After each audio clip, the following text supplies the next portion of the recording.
message to all the veterans out there is you really want to find that community that keeps you grounded in who you were and who you are today.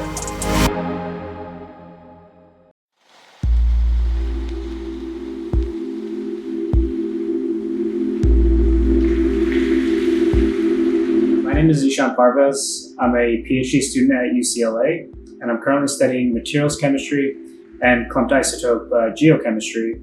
Basically, 10, 15 years, high school, graduated, went to the military rather than the traditional path of going to college, served in the Marine Special Operations Command with the United States Marine Corps for 4 years, approximately 4 years, and got out, went to Penn State for my undergrad in chemical engineering, did my master's and MBA at URI at University of Rhode Island, and now I'm here doing a PhD.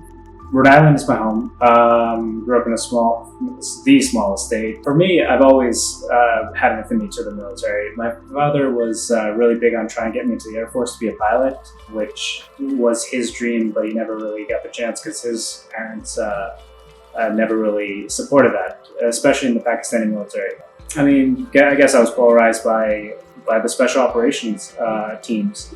Back then it was Marine Force Recon and Air Force Pararescue. I always wanted to see if I could do it. Got through the basic training down at Camp Lejeune, North Carolina, which ironically is the Marine Corps base. And then, I went to an advanced training that was explosive ordnance disposal down in Virginia Beach, which was also the recon base. So went through a lot of physical and mental rigors during that course. It's not just being physically fit, it's being mentally fit.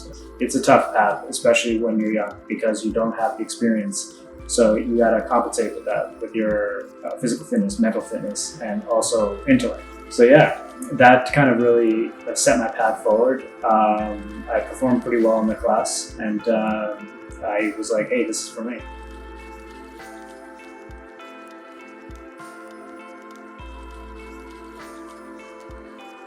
Getting out of the military is kind of tough. So old habits die really hard.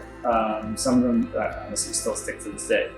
So I made a map of all the locations on campus, knew everything about it, did the whole reconnaissance work.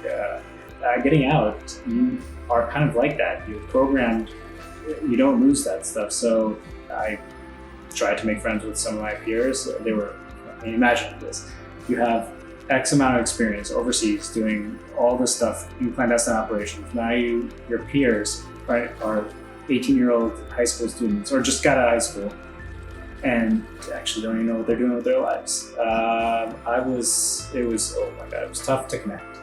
It was an uphill battle the entire way. And honestly, the thing that kind of got me out of that, it was the community that kind of supported me. For me, it was a fraternity.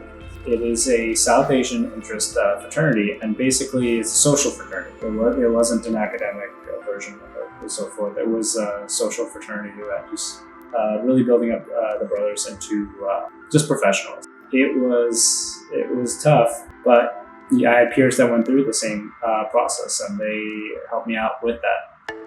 So yeah, the community that I was a part of, the fraternity, saved me.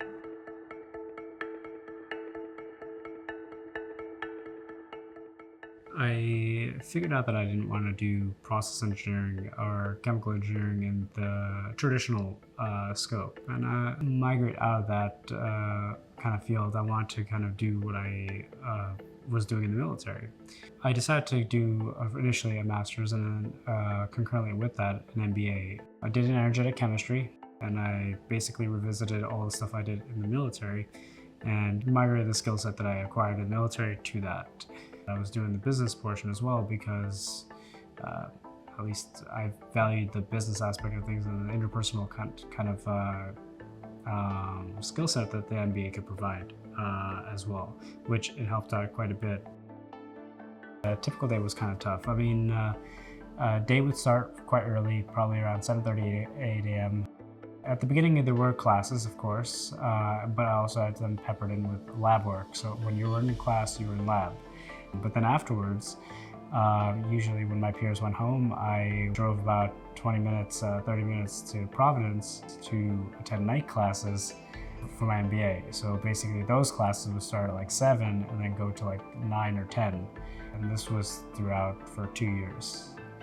Challenging was kind of balancing doing the morning classes and night classes and then doing that throughout the entire year. So I was just busy nonstop and I wouldn't really get time off. I didn't even skydive as much as I do now. I would have homework that was due in various classes. The lab work always had to get done. And then it kind of made it difficult for me to actually have a social life because I was just working nonstop.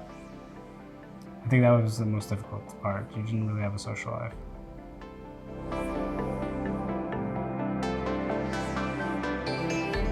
I started skydiving a long time ago, on and off, and then I got here, and skydiving is year-round.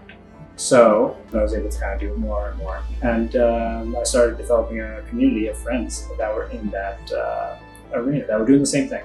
So I got into this more exotic form called base jumping. Base stands for building antenna span in the earth. One parachute for everything, and if that doesn't work, that's it. Yeah, it really brought me back to what I was, what I had there. It was a sense of like fulfillment, a sense of like belonging in a community, and we all watch each other's backs.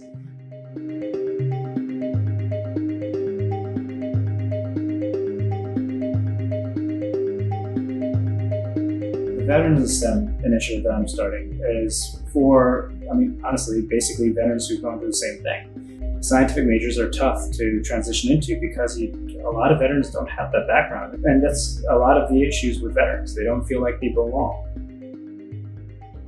Green STEM kind of came into play after I started actually working here. The MBA side really kind of came out afterwards. It's not where the industry is now, it's where it's going. And that's where you really want to go.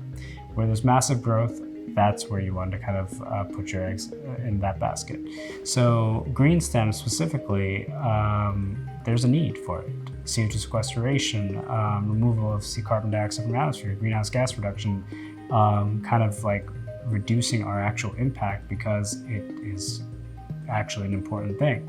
It's starting to get attention, especially in our lifetime. So the research I'm doing right now is kind of focusing on a section of the Cedars in the Northern California region. Basically, it's a site of interest for CO2 sequestration, and we're approaching it from a clumped isotope type of field of view, a different field of view that kind of will hopefully show us if there's a feasibility in how the CO2 transforms as it goes through the system. Analyzing CO2 transformation to carbonates, that's a way to sequester CO2, chemically converted from a gas to a solid. And that's the process we're looking at in a geological scope, and something that doesn't require as much overhead as like taking it from the atmosphere and using sorbents to pull CO2 out, because all that costs money, and you can eventually get to a point where it's just way too expensive.